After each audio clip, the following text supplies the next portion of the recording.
Assalamu alaikum. जी improvement by landlord or tenants during the period of tenancy कि landlord अगर कोई improvement करता है अपने रकबे पे जो टेनेंसी के सिस्टम के तहत टेनेंट के पास है, तो क्या वो मज़ीद रेंट जो है ना वो लैंडलॉर्ड से टेनेंट से ले सकता है कि नहीं ले सकता। अगर टेनेंसी पीरियड के दौरान अगर वो बनाता है तो क्या उसमें टेनेंट की परमिशन लेना ज़रूरी है कि नहीं ज़रूरी। अगर टेनेंट बनाता है तो क्या उसकी भी ज़रूरी है कि वो लैंडलॉर्ड से परमिशन ले कि ना ले। इम्प्रूवमेंट के हवाले से है कि उस टेनेंसी पीरियड के अंदर क्या करा इम्प्रूवमेंट जो है ना वो लैंडलॉर्ड बना सकता है कि नहीं बना सकता, क्या उसका तरीके क्या है, क्या उसका इन्हांसमेंट उस रेंट की बन सकती है ज़्यादा कि नहीं बन सकती जो इम्प्रूवमेंट करता है।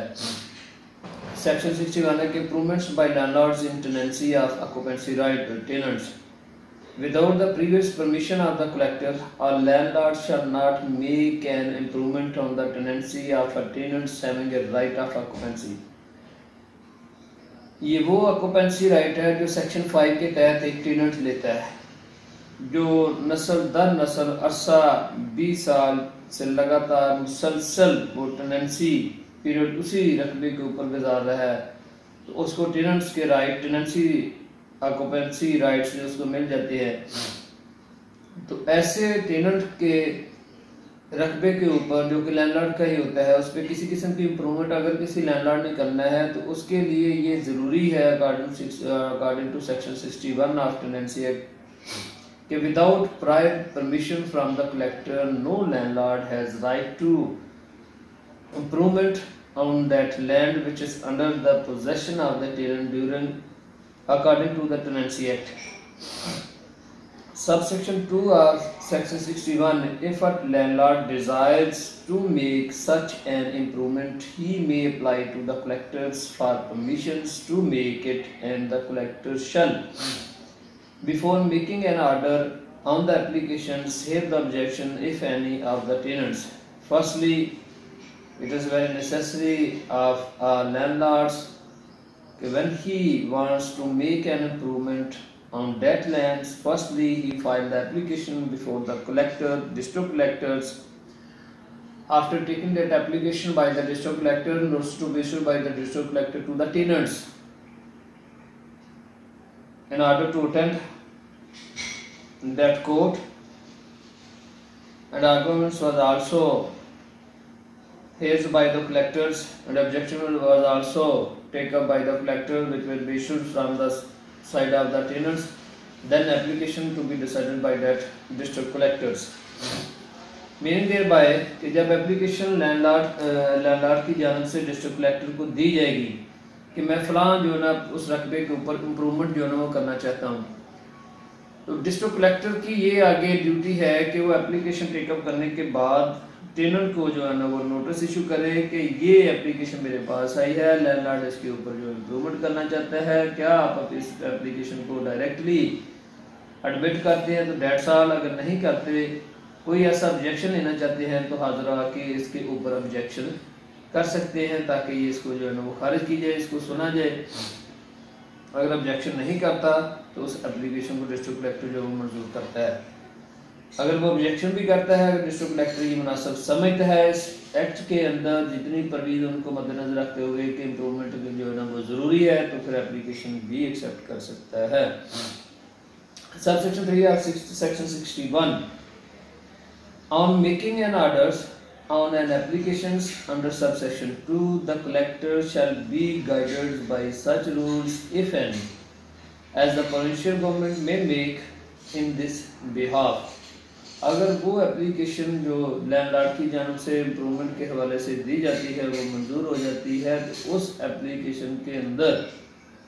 जब वो ऑर्डर अनाउंस करेगा डिस्ट्रिक्ट कलेक्टर, तो उसमें गाइडलाइन और रूल्स भी लिखे जाएंगे कि इस तरीके के साथ इम्प्रूवमेंट होगी। If any as a provincial government may make in its, जिस तरह गवर्नमेंट ने वो रूल्स बनाए हुए हैं, इस प्रोविजन के तहत जो रूल्स बने हुए हैं इनको मद्देनजर रखते हुए वो ऑर्डर अनाउंस किया जाएगा डिस्ट्रिक्ट कलेक्टर की जानब से, तब वो इम्प्रूवमेंट जो है वो मुकम्मल होगी।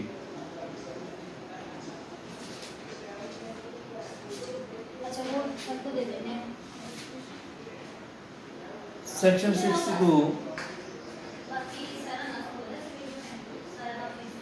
enhancement of rent in conditions of an improvements made by landlords of the tenancy of any occupancy tenant. अगर लैंडलॉर्ड कोई इम्प्रूवमेंट उस राजी पे करता है तो उसका जो रेंट है वो भी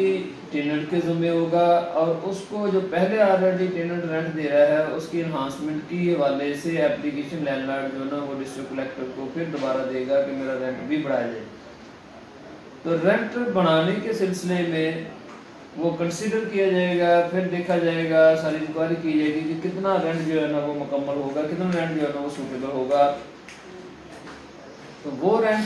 जो इनहांस किया जाएगा फेयर और इक्वल होगा। वो कैसे होगा कि when a landlord has with the permission mentioned in the last foregoing sections made an improvement on the tenancy of a tenant, कि जब landlords with the permission of the district collectors make an improvement on the tenancy of the tenant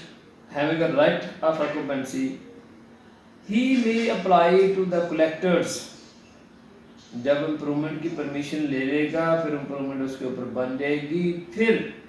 landlord के पास ये right है कि he can file applications to the district collector for an enhancement of the rent of the tenants। जिस तरह मैंने आपको पहले बताया कि वो राजी जो अंडर टेनेंसी है एक टेनेंट के पास उसका रेंट पे कर रहा है, उसके ऊपर अगर कोई इम्प्रूवमेंट हो जाती है, जाहिर बात है कि वो कास्ट जो है ना वो बर्दाश्त करता है, इम्प्रूव करता है उसके राजी के ऊपर। खुदा उस राजी के ऊपर अगर वो कोई फिश फार्म जो बना देता है या फिर उसके ऊपर कोई और किसी किस्म का फार्म बना देता है या गोदाम बना देता है जो कि टेनेंट के लिए भी आसानी है, टेनेंट भी उसको यूज़ कर सकता है, तो ऑलरेडी उस अराजी को जो टेनेंट के पास है उसको सिर्फ वो इरिगेट करता है, कल्टीवेशन करता है, और क्रॉप उससे हासिल करता है, प्रोड्यूस उससे हासिल करता है, उसका रेंट उसको पे कर रहा है। तो एक्स्ट्रा ऑर्डिनरी एक ऐसा रिलीफ जो इम्प्रूवमेंट की शक्ल में जो है ना वो टेनेंट को दिया जाता है, तो फिर उसका राइट है कलेक्टर का कि राइट है उसका लैंडलॉर्ड का कि उससे जो है ना वो एक्स्ट्रा इनहांस जो है ना वो रेंट जो है ना वो वसूल करे। तो रेंट को इनहांस करने के सिलसिले में एप्लीकेशन जो है ना वो देना जरूरी है, ना कि लैंडलॉर्ड डायरेक्टली ये तकाजा कर सकता है कि पहले मुझे आप इतना रेंट जो है ना पे कर रहे हैं, अब इससे ज्यादा रेंट पे करें। उसका जो प्रॉपर प्रोसेस तरीकेकार अकॉर्डिंग टू दिस एक्ट है वो यही है कि फर्स्टली वो जो लैंडलॉर्ड है वो एप्लीकेशन देगा डिस्ट्रिक्ट कलेक्टर को जो कि कंपीटेंट अथॉरिटी है कि मेरा जो रेंट था वो इस टेनेंसी का पहले इतना था, अब मैंने इम्प्रूवमेंट वो भी with the permission of the district collector जो है वो की हुई है, अब मेरा इतना होना चाहिए। तो वो डिस्ट्रिक्ट कलेक्टर जो सूटेबल होगा, जो कंसिडर करेगा कि नहीं इसका रेंट इतना इनहांस किया जाए, तो फिर डिस्ट्रिक्ट कलेक्टर इतना इनहांस करेगा। सेक्शन 63 है कि title of occupancy tenants to make improvements, कि जो ऑक्यूपेंसी टेनेंट है उसका कितना हक है कि क्या वो भी उसके राजी के ऊपर जो सारा साल अरसा दराज से उसके अंडर पोजीशन है वो इम्प्रूव कर सकता है कि नहीं कर सकता, और कौन से ऐसे टेनेंट हैं, कौन से ऐसे मजारे हैं जो इम्प्रूवमेंट कर सकते हैं। A tenant having a right of occupancy, ये फर्स्ट लाइन में उन्होंने बता दिया है कि ऐसा टेनेंट जिसके पास ये राइट है सेक्शन 5 के राइट ऑफ ऑक्यूपेंसी के,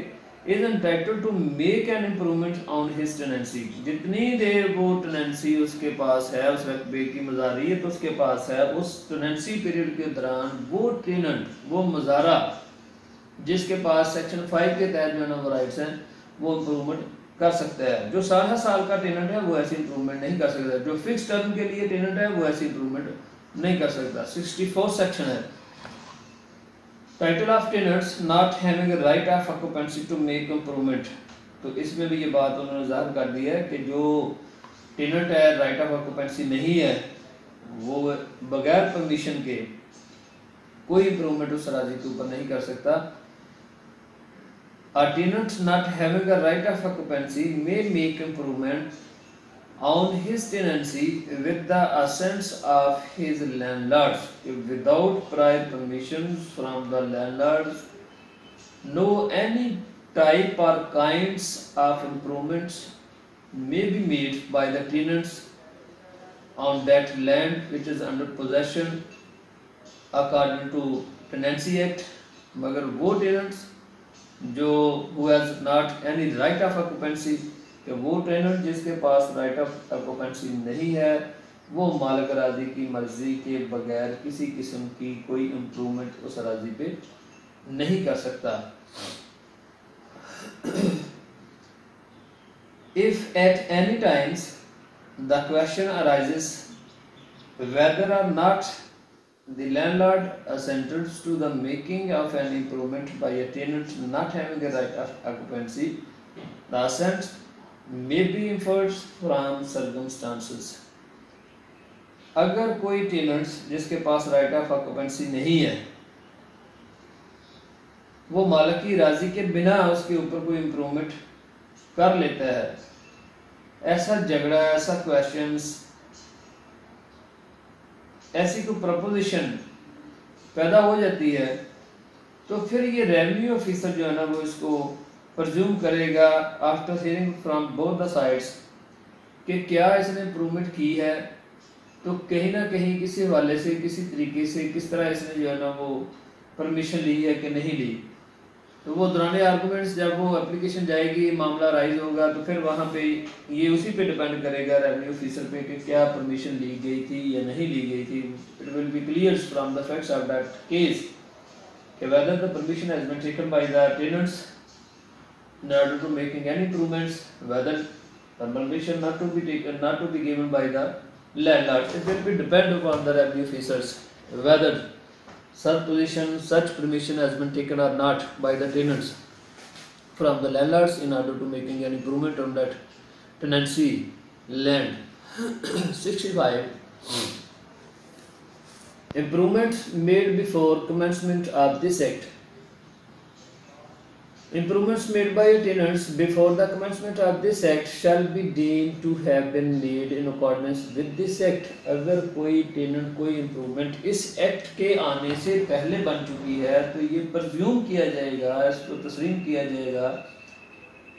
कि वो इम्प्रूवमेंट जो है वो अकॉर्डिंग टू लॉ, इसी कानून, इसी प्रोविजंस, इस टेनेंसी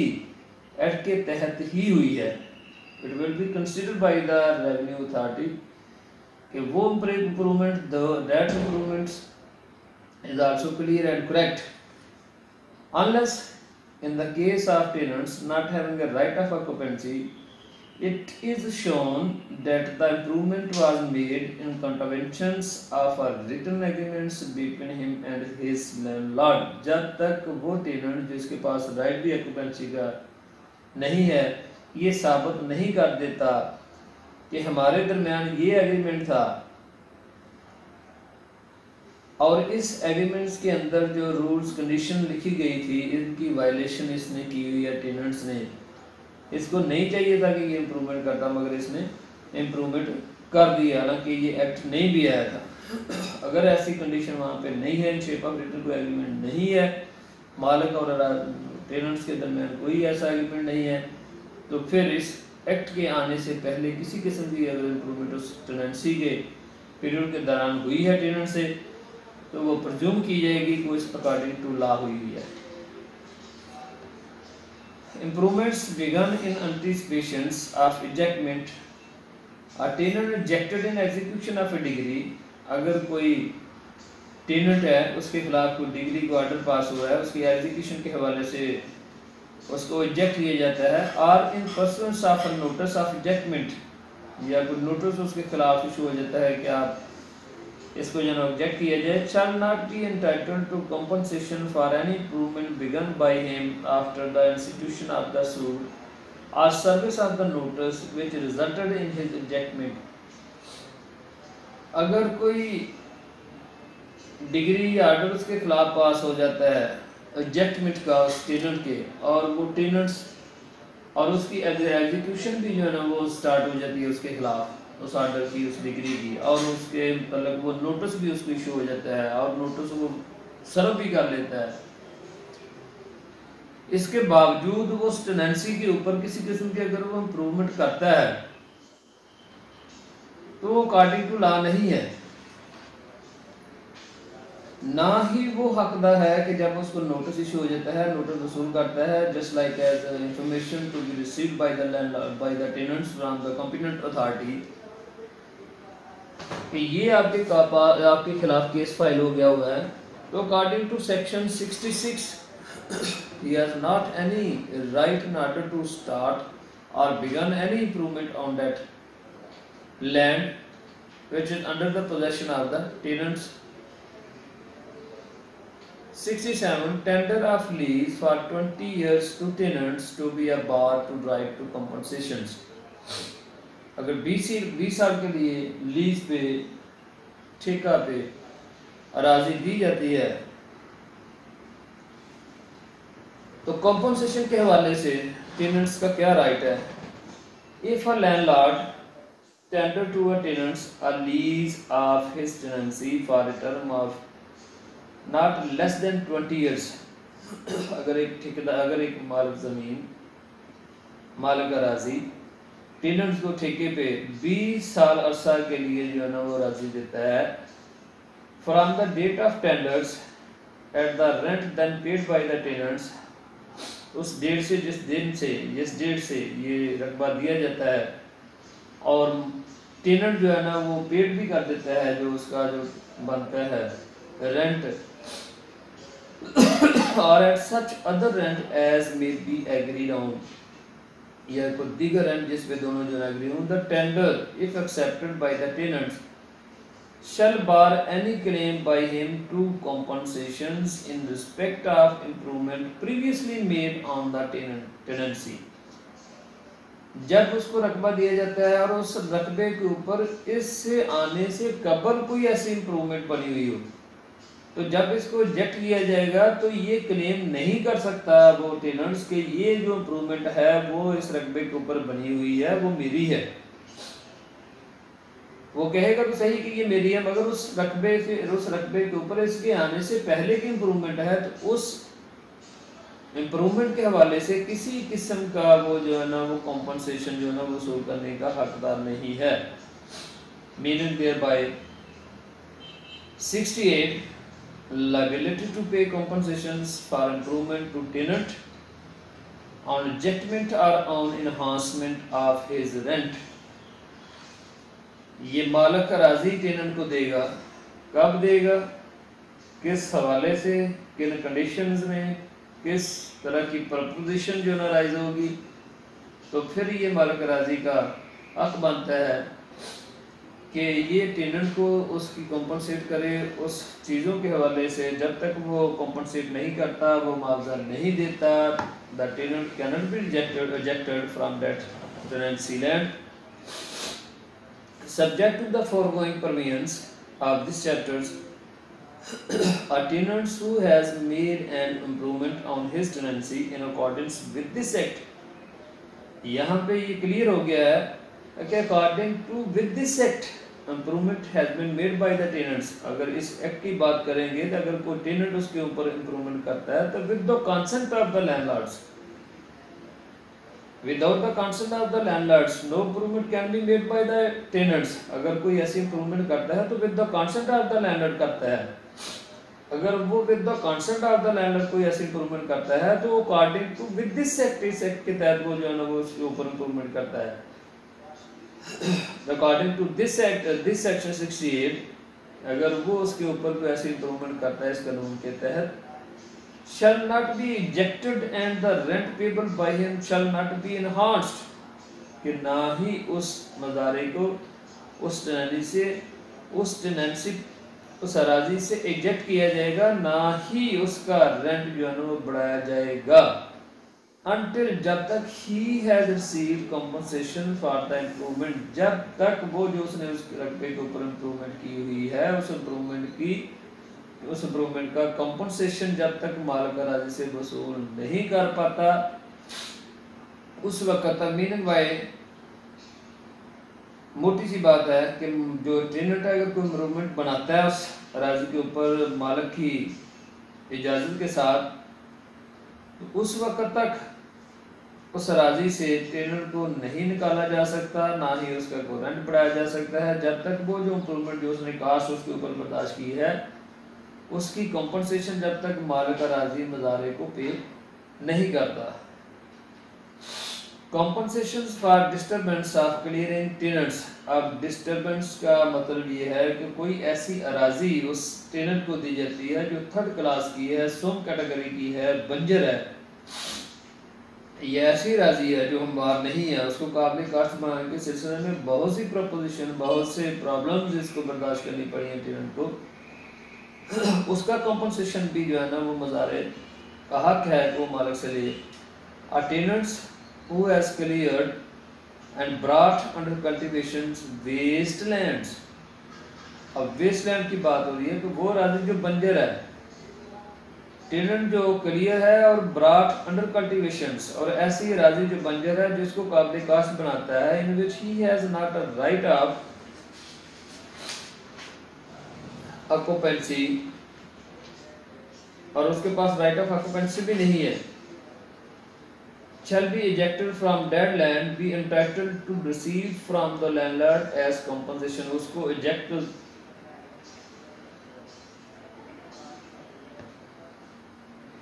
उसको eject तो किया जा सकता है, मगर मालिक राजी के लिए ज़रूरी है कि वो उस डिस्टर्बेंस को जो उसने उसके ऊपर बर्दाश्त की है उसकी कॉम्पनसेशन उसको टेनेंट को अदा करे।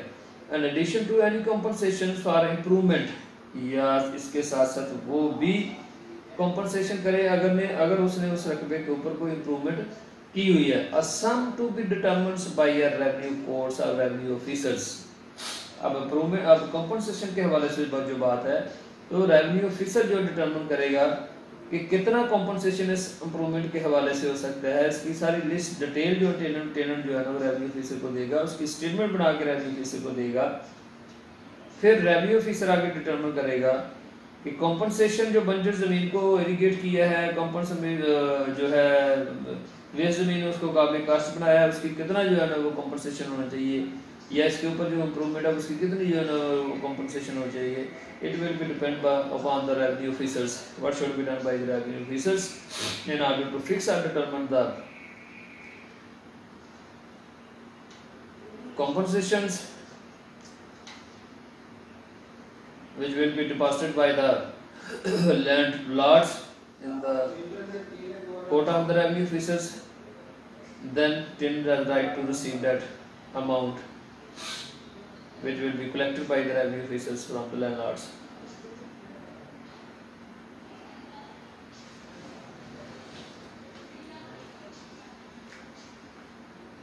Procedure in determining compensations, section 70. Determining of compensations by revenue code. In every suit by a tenant to contest his liability to ejectment or by a landlord to eject a tenant or to enhance his rent, the court shall direct the tenants to file a statement of his claim, if any। अगर कोई उसके पास statement है तो वो file करेगा, वो पेश करेगा रेवेन्यू ऑफिसर को, टेनेंट जो है, टू कॉम्पनसेशंस फॉर इम्प्रूवमेंट और for disturbance and of the grounds thereof. Section 70 जो है ना वो बताता है कि कॉम्पनसेशन जो है ना उसको कैसे डिटरमिन करना है। तो वो तमाम चीज़ें जो टेनेंट पेश करेगा रेवेन्यू ऑफिसर को, उसको कलेक्ट करने के बाद वो देखेगा कि इसने कितनी इम्प्रूवमेंट उस रकबे के ऊपर बनाई है, कितनी डिस्टर्बेंस इसने जो है ना वो बर्दाश्त की हैं। ये तमाम चीज़ों की एक स्टेटमेंट जो है ना सबमिट की जाएगी। It is the duty of the tenant in order to submit the statement of pertaining to that disturbance and improvement which has been made by the tenants on that property. After perusal of that statement, it is the duty and it will be depend upon the revenue officer to determine the compensation which will be given by the landlords to the tenant.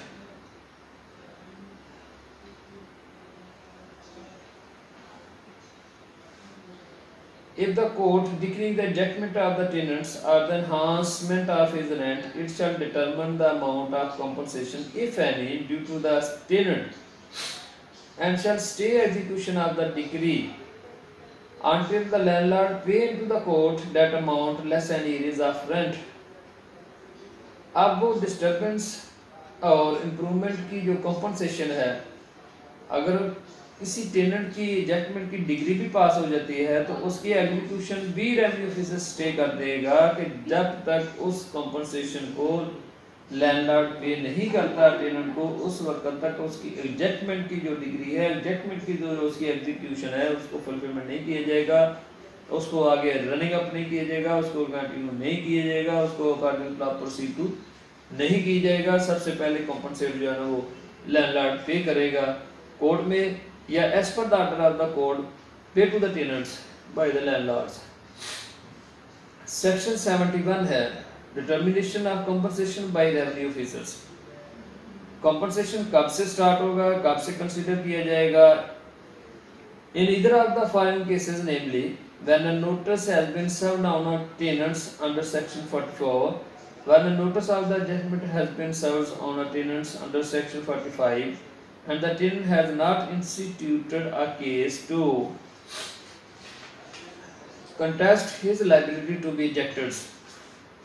अगर कोई किसी किस्म का कोई दावा या कोई case file नहीं किया जाता कंटेस्ट करने के हवाले से टेनेंट की जानिब से कि मुझे क्यों निकाला जा रहा है, कौन सी ऐसी मेरे में कमी पेशी है,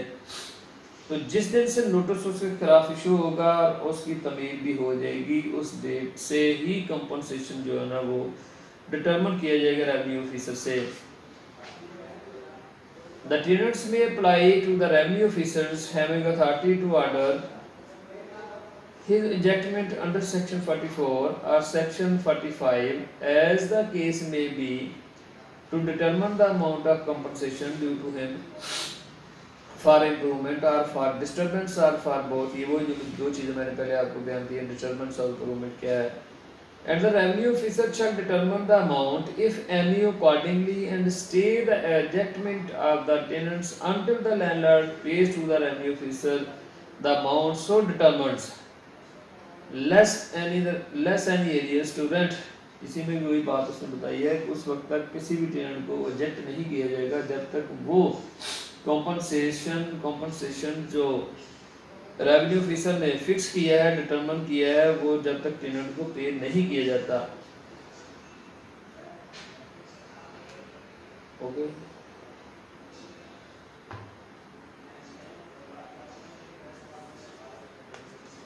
क्लिक हो गया। 72 matter to be regarded in assessment of compensation for improvements, in estimating the compensations to be awarded under this chapter to a tenants for an improvement, the court or revenue officer shall have regard। अब यहाँ पे भी court की parse उन्होंने बता दी है कि revenue officer के पास ये पार है, ये इख्तियार है कि कॉम्पनसेशन के हवाले से जो भी हुक्म जो ना वो अनाउंस करेगा जस्ट लाइक एज की वार्ड होगा। 73 फॉर्म ऑफ कॉम्पनसेशंस, कि किस तरीके से, किस टाइप में, किस काइंड में कॉम्पनसेशन होगा। The compensation shall be made by payments in money. जो फर्स्ट कैटेगरी होगी वो यही होगी कि जो कॉम्पनसेशन होगा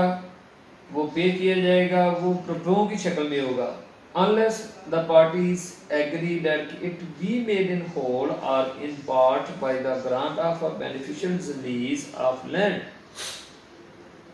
जो रेवेन्यू ऑफिसर डिटरमिन करेगा कॉम्पनसेट को, वो पैसों की शक्ल में होगा या फिर पार्टीज की जो एग्रीमेंट उसके सामने आएगा कि पार्टीज इस बात पे एग्री नहीं है, वो समझती है कि इतना कॉम्पनसेट जो मेरे खिलाफ होगा, लैंडलॉर्ड ही कंसीडर करता है कि इतना कॉम्पनसेट जो मेरे ज़िम्मे आ गया है कि मैंने इतना कॉम्पनसेट करना है, इसको इतने पैसे मैंने इसको टेनेंट को देने हैं। आउट ऑफ कोर्ट अगर वो एग्री हो जाते हैं कि इतने पैसे मैंने देने हैं, उसके एवज आपने 1 साल मजीद मेरी अराजी को कल्टीवेट करना है, तो उस एग्रीमेंट की कॉपी, उस एग्रीमेंट को उस शो करना पड़ेगा, उसको पेश करना पड़ेगा रेवेन्यू ऑफिसर को। देन रेवेन्यू ऑफिसर जो है उसके ऊपर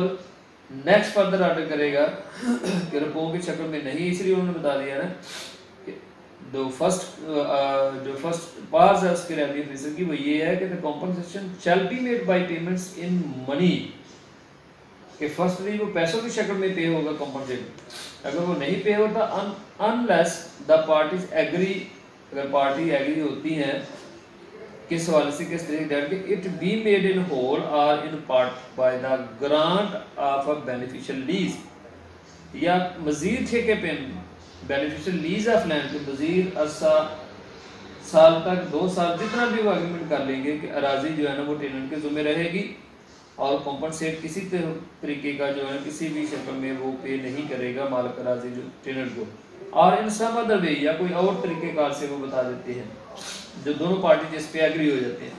अगर एक भी पार्टी उसमें एग्री नहीं होती, टेनेंट एग्री नहीं होता या मालिक अराजी एग्री नहीं होता, तो फिर वही पहला तरीक़ेकार जो कानून के मुताबिक है कि in shape of monies compensation to be paid by anyone to any other persons as per the order of the revenue officers. If the party so agree, the court आगे कोर्ट की पास है, if the party so agree, the court or revenue officer shall make an order accordingly. आगे फिर उसने बात बता दी accordingly, ऐसा लफ्ज़ इसलिए इस्तेमाल किया गया कि ला से हट के कोई ऐसा order not to be passed by the revenue officer, अगर कोई